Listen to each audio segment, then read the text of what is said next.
This is the second part of the book America's Secret Establishment: An Introduction to the Order of Skull and Bones. Part 2 is about how the order controls education.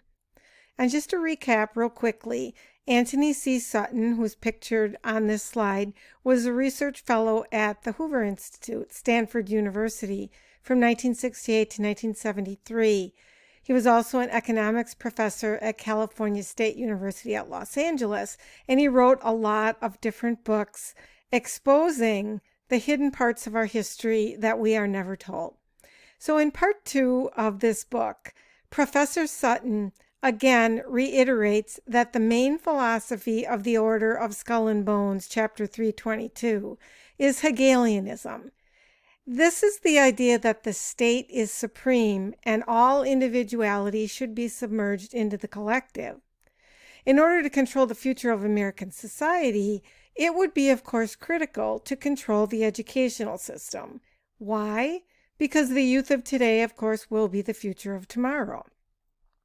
It started in the 1850s with 3 members of the order: Timothy Dwight, who was professor of Yale Divinity School and 12th president of Yale University; Daniel Coit Gilman, first president of the University of California, first president of Johns Hopkins University, and first president of the Carnegie Institution; and Andrew Dickson White, who was first president of Cornell University and first president of the American Historical Association. All 3 were initiated into the order. These men traveled to Germany to study philosophy at the universities of Berlin and Bonn. This is significant because Hegelianism was a very prominent philosophy in Germany at the time. Sutton describes 2 subgroups of Hegelians. He calls them the right Hegelians and the left Hegelians. The right Hegelians favored militarism, the unification of Germany, and the rise of Hitler. The left Hegelians, on the other hand, promoted the philosophy of scientific socialism. This would be men like Karl Marx, Friedrich Engels, and Moses Hess, to name a few. Both of these groups, right and left, glorify the state as supreme and profess that the individual must be subservient and obedient to the state and to the collective. Eventually, this group of men returned to the United States and to Yale University, where they were very influential in getting control first over the science department at Yale, then Yale itself, and according to Professor Sutton, eventually the United States itself. Part of the scheme of the Hegelians was to change the structure of education in the United States.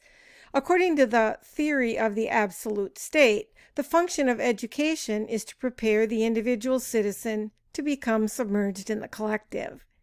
In order to bring this about, the method of teaching children to read was changed from a phonics approach to what Sutton calls the look-say method, which was originally developed around 1810 to teach deaf students who cannot speak and cannot pronounce phonetic sounds for letters.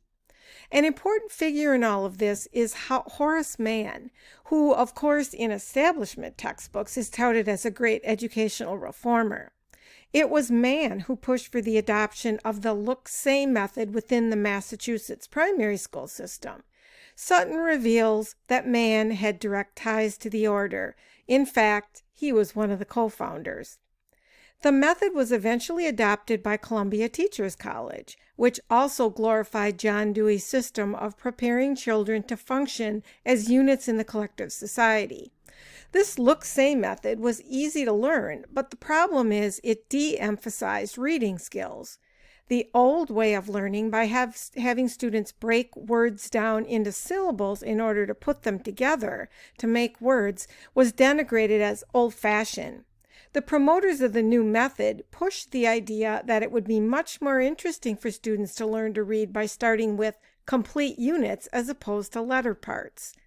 Another influence on the modern education system by the order was the import into the United States of the new subject of experimental psychology by a man named Wilhelm Wundt.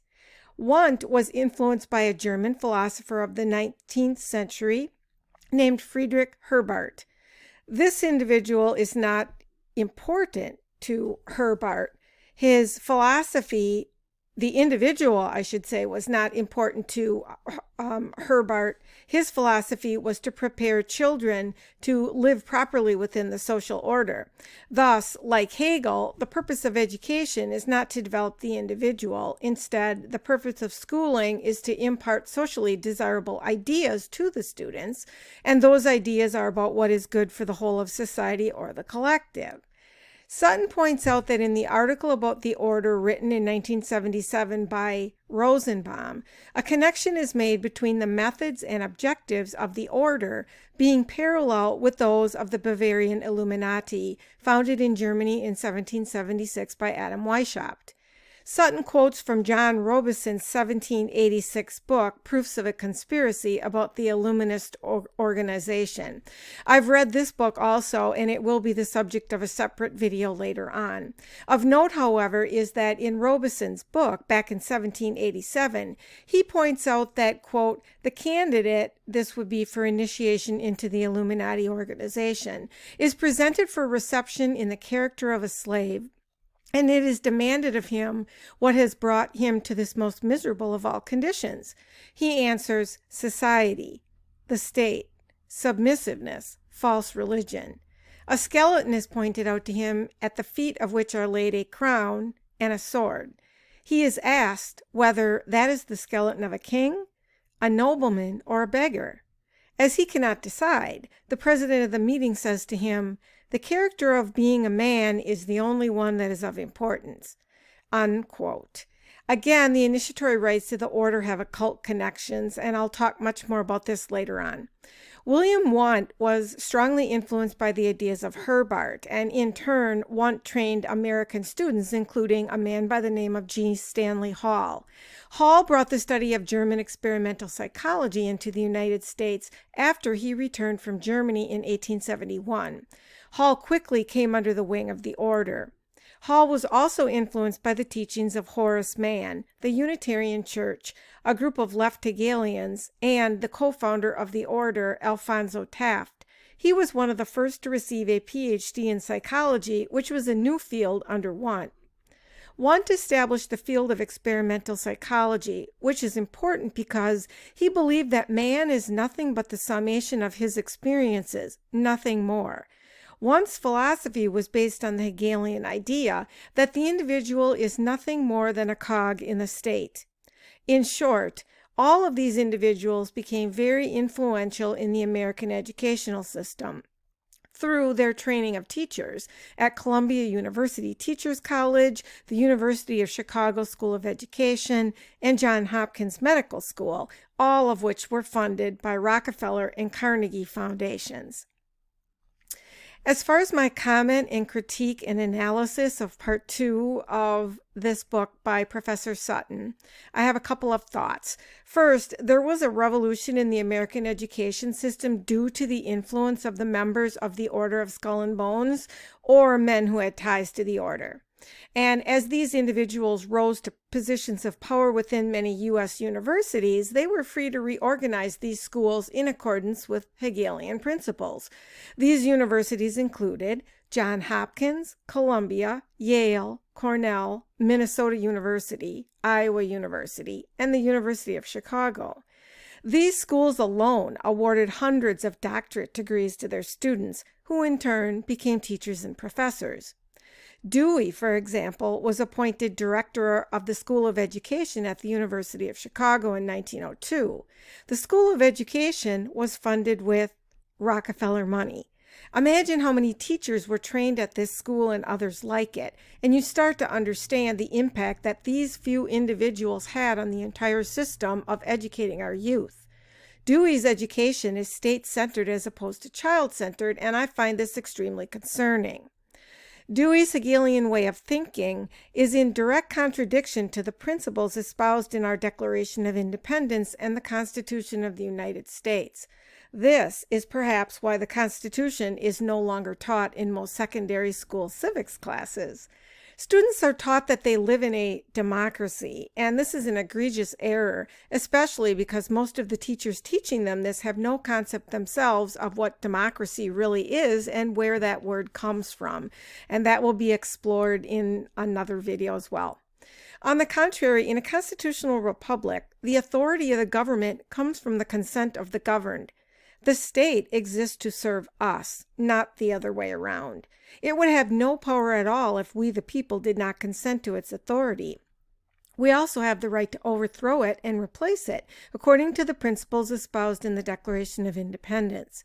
I'd also like to point out that Amendments 9 and 10 of the Constitution are often overlooked, and they should not be. Why? Because they read, quote, "The enumeration in the Constitution of certain rights shall not be construed to deny or disparage others retained by the people," and "the powers not delegated to the United States by the Constitution, nor prohibited by the states, are reserved to the states respectively or to the people," end quote. Obviously, the principles espoused by Dewey and his followers are not in accordance with this. How did these individuals get so much power then to implement practices that are abhorrent in a government that is supposed to be, quote, "bound down by the chains of the Constitution," end quote, to quote Thomas Jefferson?